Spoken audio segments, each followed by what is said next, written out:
Hi everybody, this is Michelle with Creative Operation, and I'm going to attempt to start my tutorials on how I made this mini album. This is my Tall Skinny Mini. I do have a video on that, and I did on the blog put the tutorial on how I made the cover and how I did the binding for this book, and I'll show you that here real quick. This is the one that I'm working with for the tutorial. So on my blog, and I'll have a link to that, I showed how I made the cover and how I put together the binding. The cover uses pieces by Kathy from Paper Phenomenon, and the binding uses pieces from Laura Dennison from Paper Trail. The cover itself is 12 inches tall this way, so I had to come up with kind of a clever way to cover the corners because I like my my chipboard covered on the edges, so I had to come up with a way to do that, and I'll show you how to do that. That's on the blog. I didn't do a video on that, I'm sorry, but I am going to do a video on the pages. I will also do a tutorial on the blog as well to show you how I did the pages. There's 14, I believe, altogether. 10 pages are used for the book, as I made 10 binding pieces for the book, but there are actually like 14 different ways I came up with doing these pages. It's just amazing. So you can have all kinds of combinations. So we're going to go through that. And this is the example that I had shown in the previous video on the book that I had made. Today we're going to concentrate on making the page assemblies for the first page, which is this page here, has a long pocket on each side. And then on the second page, and this has a pocket on this side for the assembly. So we're going to just focus on these two different page assemblies here. So let's get started. First off, I did this a couple different ways. In my example, I used plain cardstock, and then I covered it. So I'll show you that method first. So the first thing you're going to need to do, let me make sure I am in frame here, I am, is you're going to need a 12 by 12 sheet of cardstock. And I had scored it at 2 inches, 6 inches, and 10 inches. And so what that does is when you get that scored and you do your folds, you're going to end up with a piece like this. And you can kind of see, hopefully there's a top view, yeah, that turned out pretty good. So the binding edge is going to be this open area right here. So that's how it's going to bind to the spine of your book.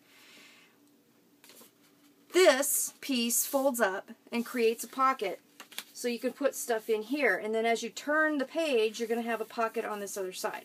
Okay? So again, your 12 by 12 piece of paper, you're going to score it at 2 inches, 6 inches, and 10 inches. Okay? And then you're going to score it, or fold it, excuse me, so that it will do something like that. These red lines here indicate glue. So here's the thing. If you're going to use cardstock, what you want to do is before you glue anything, you're going to want to cover these two pieces here with your pattern paper, unless you want to leave them plain cardstock and then just decorate the pockets here. So I have an example of that. So in this example, and yes, it's in frame again, I have already folded the pieces and glued them down like that. But these are folded down, creates the pockets. You want to cover with your paper first, and so I covered it, and then I distressed it a little bit with some distressing ink. Vintage Photo, I think, is the color I used from Tim Holtz. And then I folded it, I adhered it down to make the pockets, and then covered these pieces with the pattern paper as well. Alright, so then that's pretty much done. What you're going to want to do, this is the other side, that's going to actually fold up, it's going to bind on this edge, and when you bind it, you're going to put glue down here, wet glue, and close it up. So what that's going to end up creating is a pocket here. If you remember on these pages, some of the tops I've left open so that you could put a tag in from the top, and you can have it sticking out and fold it over as I did here. You could put, you know, a ribbon to pull it out, whatever you wanted. But that's why I am leaving the top edge open. Okay? So then the other option that you have is to actually just use double-sided pattern paper and do the same thing. It is a little tedious if you make it out of cardstock and have to cover it with pattern paper. But if you wanted to use pattern paper, and if you had a nice, good, thick quality of double-sided pattern paper, you could totally do it and leave the cardstock completely out. And then you would get a real pretty design. So that's page number 1. You can alter this any way you want. You could decorate the edge by using punches and cutting them. You can distress them, you can not distress them, whatever. But that's page number 1. So I hope that makes sense to you. Now the second page I'm going to show you today, let me get all my papers out of the way and grab my second sheet here. The second page assembly that I made is kind of fun. So you're going to get a 12 by 12 piece of paper here, and I've already kind of cut it to make the video a little bit easier.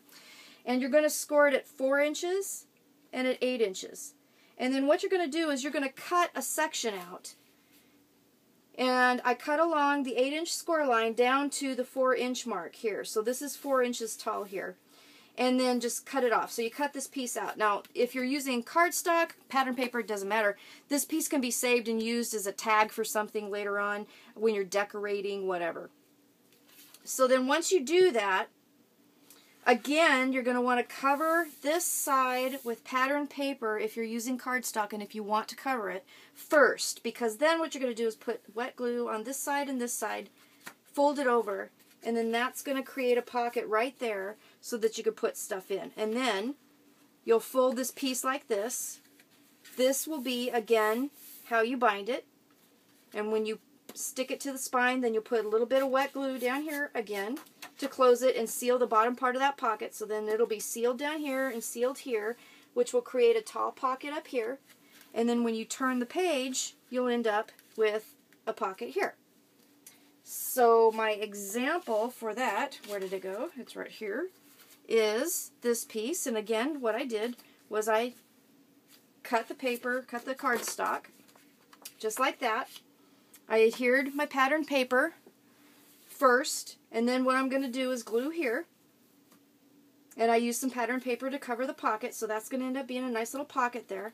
And then it'll fold over again like that. Binding edge here. Glue down here to seal that bottom pocket, and then you can have a top piece to make a tall tag. Then when you turn the page in your book, then you'll end up with this page with the pocket right there. And then also, again, if you didn't want to mess with using cardstock, if you wanted to just go straight to the pattern paper, you could totally do that. And here is a piece of pattern paper that I've already cut, and here's the section that I cut out. Again, you can save it, you can use it for tags, you can use it for embellishments, whatever you want. So I scored it again at 4 inches and at 8 inches, and then I cut on the 8-inch score line, I cut 8 inches down and then all the way across, so this is a 4 by 4 pocket piece. Then you take, and so you don't have to cover this with pattern paper because it's already covered, so you stick glue on these corners here, and I recommend wet glue. Score tape is great for the binding of this book, and I'll show you that when we get to that part, but it's not really good for making pockets because it never dries, so your tags will stick and all that. So I recommend a wet glue. I use the Scotch scrapbooking glue. I love it.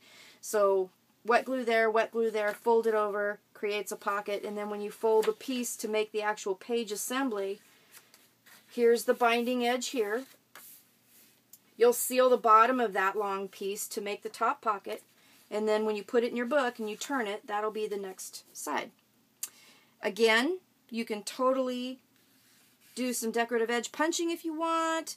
For this top piece here, if you want to put a tag and you want to cut, punch a half circle for a finger pull for your tags, you can do that too. So that's that right now, and I'll show you real quick while I am kind of thinking about it. We'll just kind of show you just real briefly. When I'm talking about the binding edge, what I'm talking about is these spine pieces here. Am I in frame again? This is what you're going to bind your pages to, and they're basically going to wrap around each of those pieces that stick up, and that's how your piece is going to bind. And I hope that makes sense. We're going to go through that when we get all our pages done. So, that's what I have to show you today. Please let me any comments, questions. Again, I'm new to this kind of YouTube tutorial thing. I'm trying to do a really good job. I will also have a tutorial on my blog with more detailed instructions and all that. If you want to look at that as well. I'm a real visual person, so videos and, you know, some kind of hard copy stuff is real good for me. So, anyway, I hope you have a really great day. If you're making this project along with me, don't bind your pages until we're all done. I found it was easier to kind of wait and get everything done, all the pages made first, and then bind them. And let me know. Let me know. I want to see your work. So if you guys are doing it and you're posting it on your blog, let me know. I'd like to look. So have a great day.